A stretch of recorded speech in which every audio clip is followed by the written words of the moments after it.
Hello everyone, I'm Michael Serapio. As expected, the Prime Minister has put tens of billions of dollars on the table today, answering the call from Canada's premiers and committing to invest more in healthcare. In total, the federal government says it will invest $196.1 billion over the next 10 years, but only $46.2 billion will be new spending. That would include an immediate $2 billion top-up to the Canada Health Transfer with no strings attached, and $25 billion over 10 years for bilateral agreements with the provinces to meet, says the federal government, the unique needs of each jurisdiction. The premiers are already expressing their disappointment at the proposal, but the Prime Minister says the deal will be offered and will help address the crisis in Canadian healthcare. The pandemic reminded each and every one of us just how important our health is. It also put enormous pressure on our healthcare systems and on our healthcare workers. And it made us take a hard look at the long-standing issues facing our healthcare. As leaders, we've come together to deliver tangible actions and outcomes today while building a more modern system to ensure results for all Canadians for the future. The provincial and territorial governments deliver health care with support from federal funding, which ensures that our collective commitment to the Canada Health Act is upheld. In fact, it's written right into the Canada Health Act that, as governments, we need to protect, promote, and restore the physical and mental well-being of residents of Canada and facilitate reasonable access to health services without financial or other barriers. To help ensure that, we're announcing that the federal government will be providing $198 billion in additional federal health funding over the next decade. Well, for more, we are now joined by Dominic LeBlanc, Minister for Intergovernmental Affairs, who has been working the phones and negotiating with the provinces ahead of today. So, Minister, thank you for being with us tonight. Thanks, Michael, for having me. Now, as you well know, the premiers did have their own news conference this afternoon. They say what your government is proposing is not enough. They're disappointed. What's your response to that?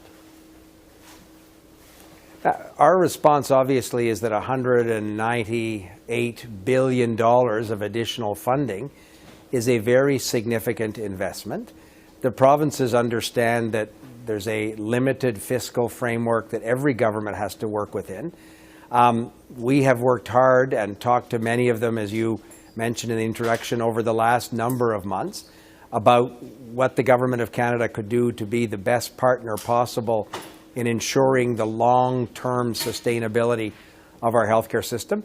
We made a number of adjustments to some of the initial ideas we had based on those conversations with premiers over a number of weeks and months. So we're confident that this is a very significant offer. And we're also confident, Michael, that Canadians expect us to quickly sit down together and figure out the best way to apply this additional funding in a way that will benefit the people who need the healthcare system, the people who work in the healthcare system in all of the different jurisdictions across the country. Okay, but there is this disconnect between what the provinces were asking for, or hoping for before they got here. And when you talk about that nearly $200 billion investment, only $46.2 billion across 10 years is new money. And the premiers were asking $28 billion a year.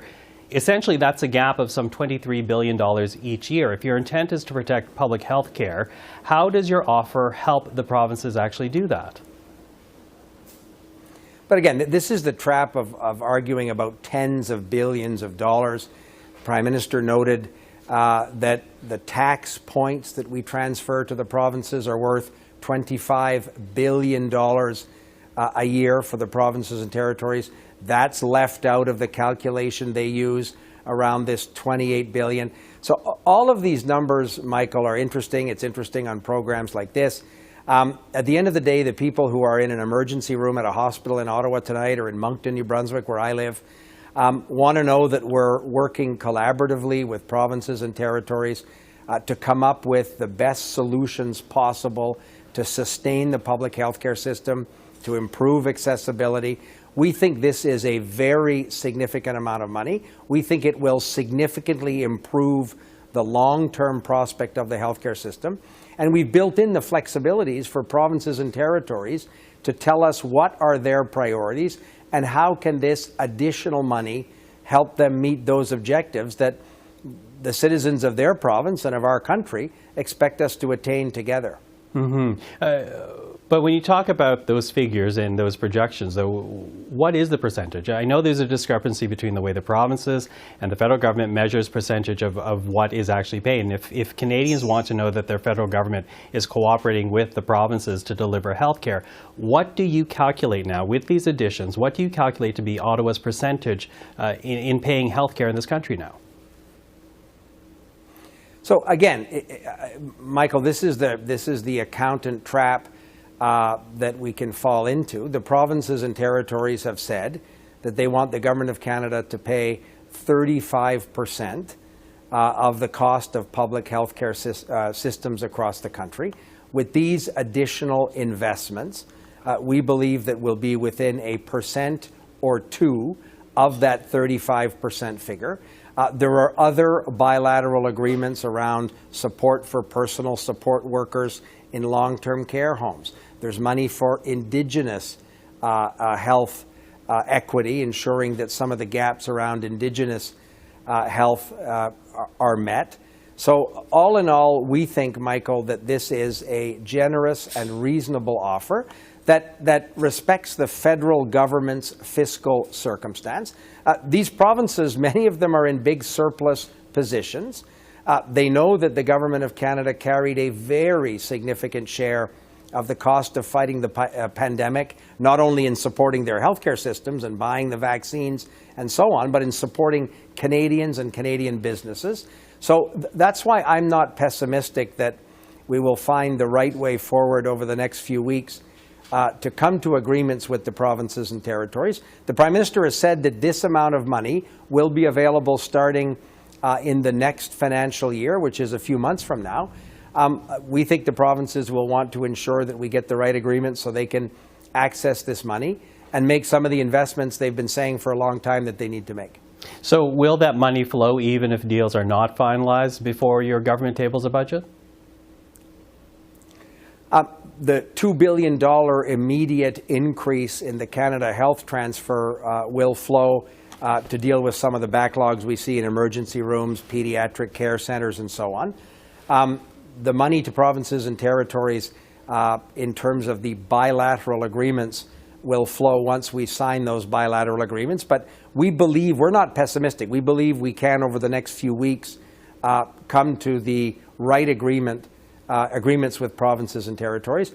And of course, the Canada Health Transfer increases are a function of the provinces committing to share in a transparent and comparable way data around outcomes that they themselves will set. And that part of the conversation is, again, very encouraging. Premier Higgs, the Premier of my province of New Brunswick, at the table with the Prime Minister earlier today, was one who said that one of the most important things of the conversation we're having today is how we can share comparable and reliable data with Canadians, with taxpayers, so they can measure the outcomes of the healthcare system that they're paying for. Premier Fury, Dr. Fury, the Premier of Newfoundland and Labrador, talked about the great work that's been done around the Canadian Institute of Health Information that's been built collaboratively with the provinces, territories, and the Government of Canada. So those are the things that we expect for the increase in the Canada Health Transfer, but we think we can also sign those bilateral agreements in the coming weeks. Okay, so you still have belief that it's possible, but you know the premiers, they will be meeting the days to come to talk about your offer, perhaps to counter it. So is there any wiggle room for the provinces? I think the Prime Minister has been quite clear, Michael, that is what we believe is a reasonable and substantive offer, taking into consideration the fiscal circumstance, the financial position of the Government of Canada. We hope the conversation can move to how we can meet the priorities in their own jurisdictions, in their provinces and territories with this additional money. This didn't set up a subsequent meeting for a back and forth. It's not somebody trying to buy a residential property somewhere. The Prime Minister was clear with the premiers that we have worked hard to get to what we think is a very significant offer.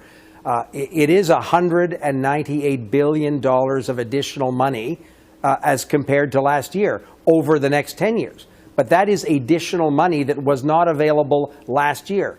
So this is a significant, if not massive, investment to try and deal with a huge problem, a significant problem. So we think we're being a good partner, and we think we can be flexible and accommodate provinces and territories in terms of their own priorities, and do what Canadians expect of us, Michael, is to get quickly down to work to invest this money in some of the real pressures in the healthcare system.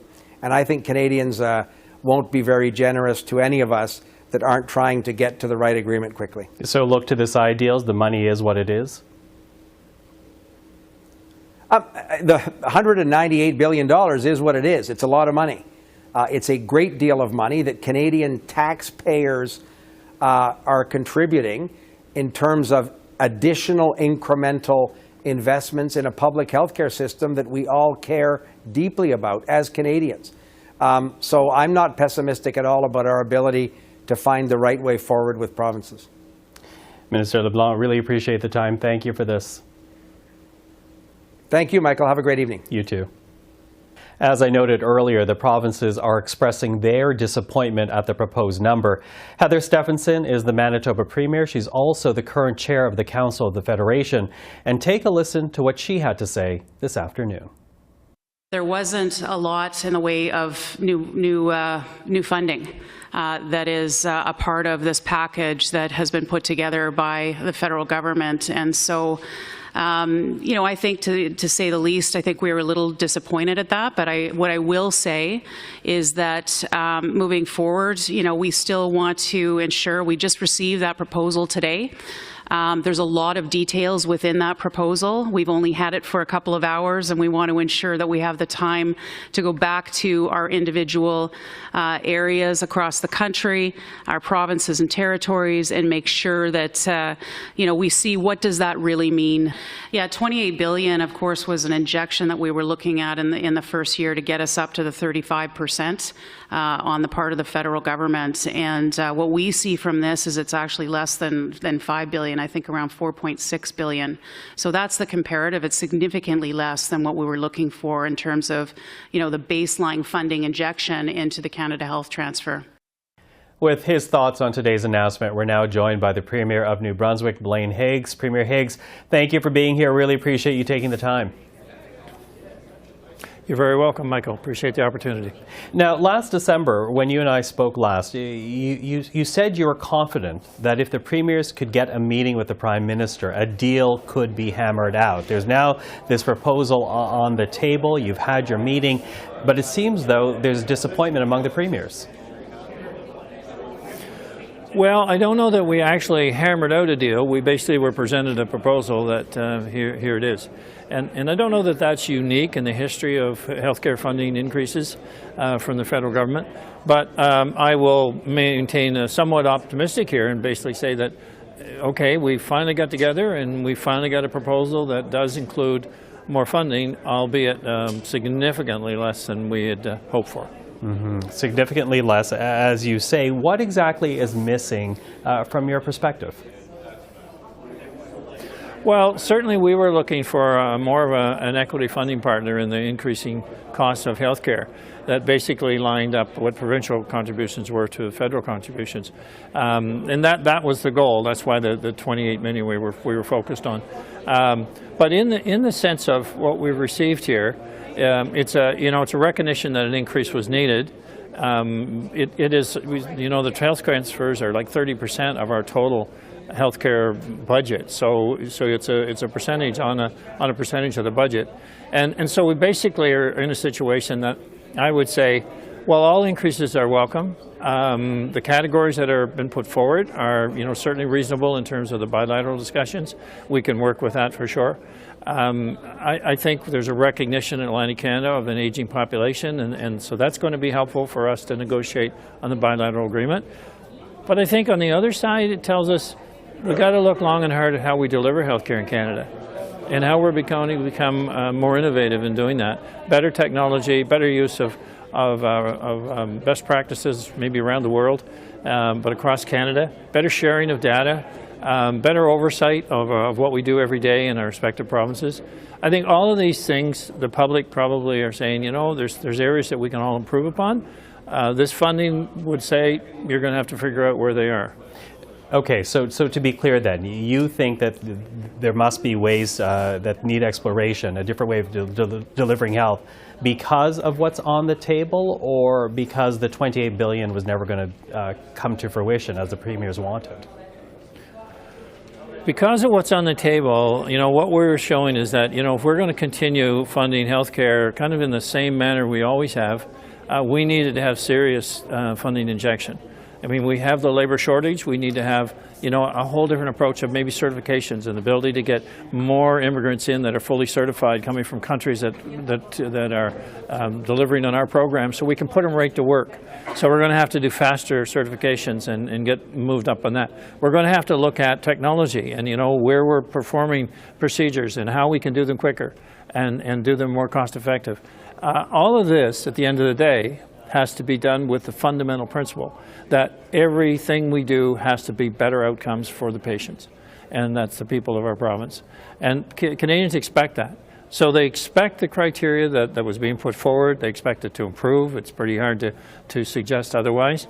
And they expect that we can continue to deliver better health care, because our health care system has gone through a significant crisis in many cases, but certainly challenges in every part of the country.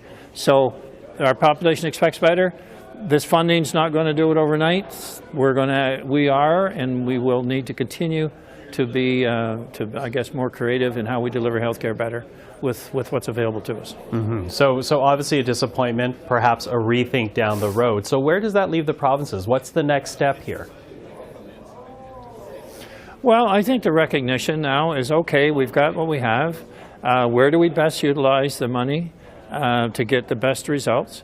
You know, if I look at critical surgeries, you know, whether it be critical surgeries for cancer care, whether it be critical surgeries for hip and knee, we're doing some marathon, surgeries now. Like, we go to a hospital, we bring in surgeons, they work all through the weekend, and we ramp up the use of that facility, and the surgeons seem to like that. And I've said many times that we'll spend whatever money we need to do, but patients need to feel that they've got the service, they feel a difference.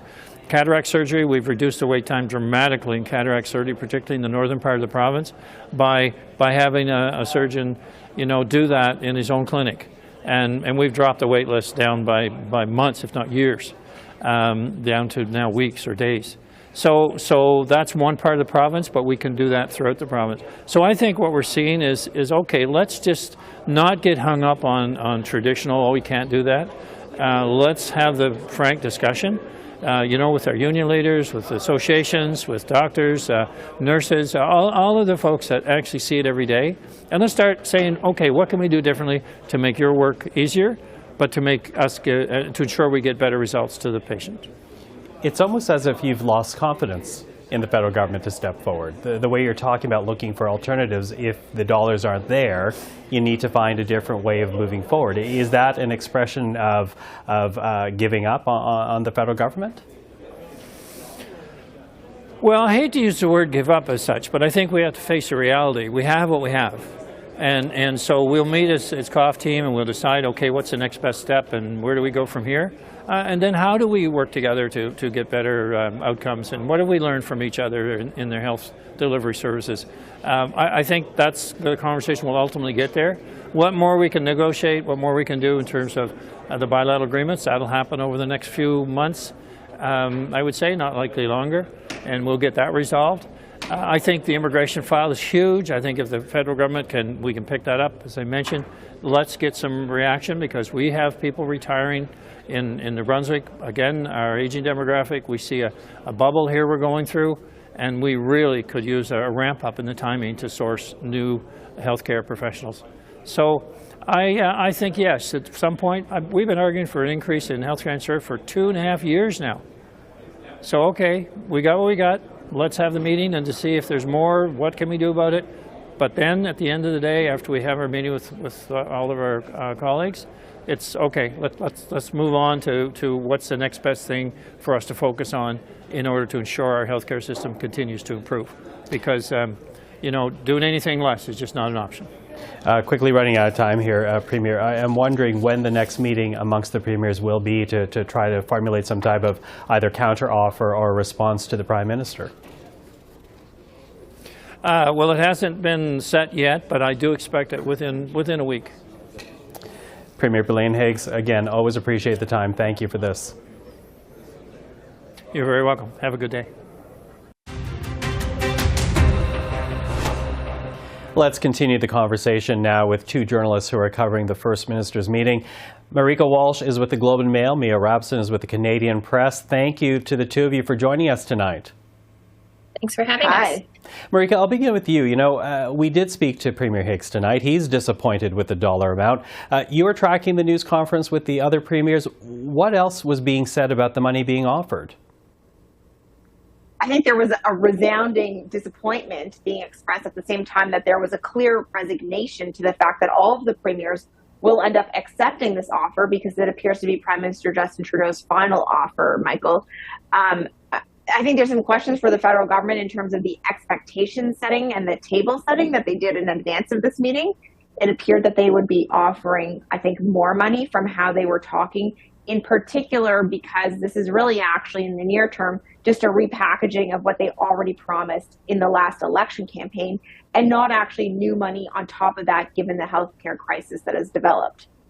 Well, Mia, there are side deals in this offer. And to Marieka's point, yes, the vast majority of money is a repackage. There's only about $46 billion in spending across a number of years. That's actually new. But there are side deals in this offer. And the government says that's to create greater flexibility for the provinces. Could those dollars address some of the concerns being expressed by the provinces tonight?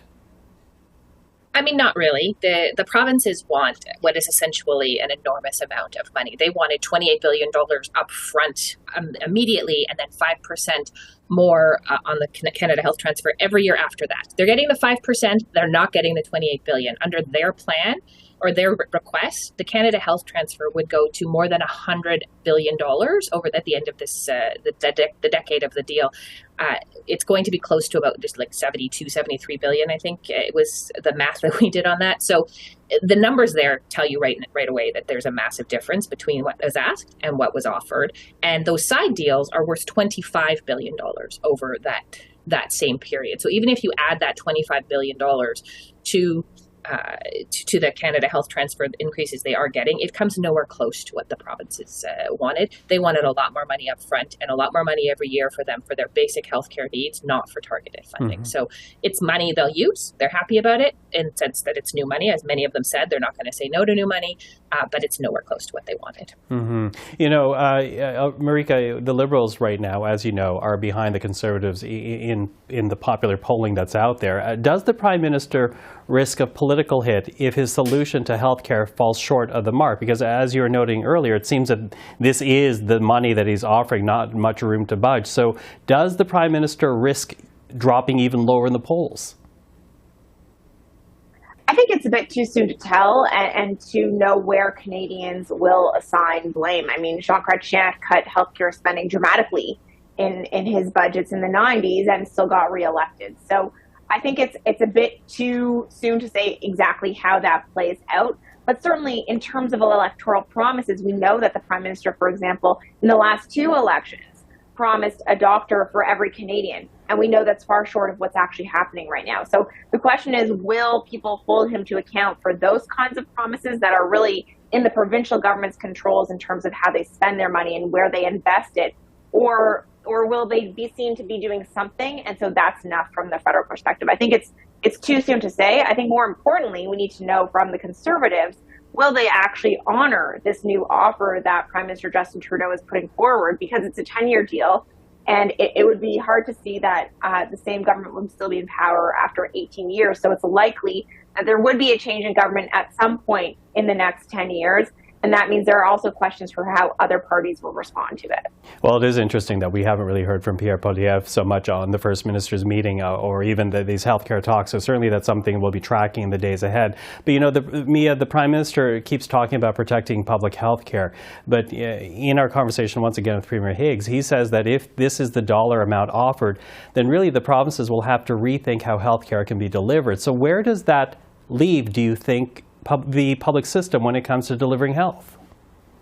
Well, there's two things there. I mean, the Prime Minister was clear in his, I think it was like the very last question he took today, that the Canada Health Act is still in existence. They will do everything to uphold it. And that the Canada Health Act protects the universal healthcare system.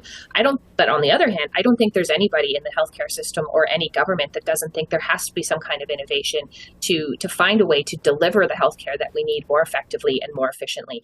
I mean, this is a lot of money on the table that is today. We're talking about, even if it's just looking at the new money that's being offered of $46 billion, it's not that's a lot of money. And if you look at the total amount, in healthcare funding will increase over 10 years. It's almost $200 billion. If we cannot find a way to deliver healthcare in this country without 3-4 times that amount of money, no private sector, no public sector amount of money is going to solve it. There has to be innovation. Potentially a fight brewing between the provinces and the federal government about some access, sort of allowances for more privatization, but very few governments in this country are going to talk about moving away from the universal payer system. It's just a very big risk politically in Canada. Well, certainly something we'll be watching over the next few days. As we heard from Premier Stephenson, the premiers will be discussing the offer in the days ahead. So for now, Mia Rabson, Marieke Walsh, thank you very much for the time. Not as much as I wanted, but really appreciate your voices tonight. Thank you. Thank you. And that is our program for this Tuesday. I'm Michael Serapio. For everyone here at CPAC, thank you for joining us tonight. We'll see you again tomorrow.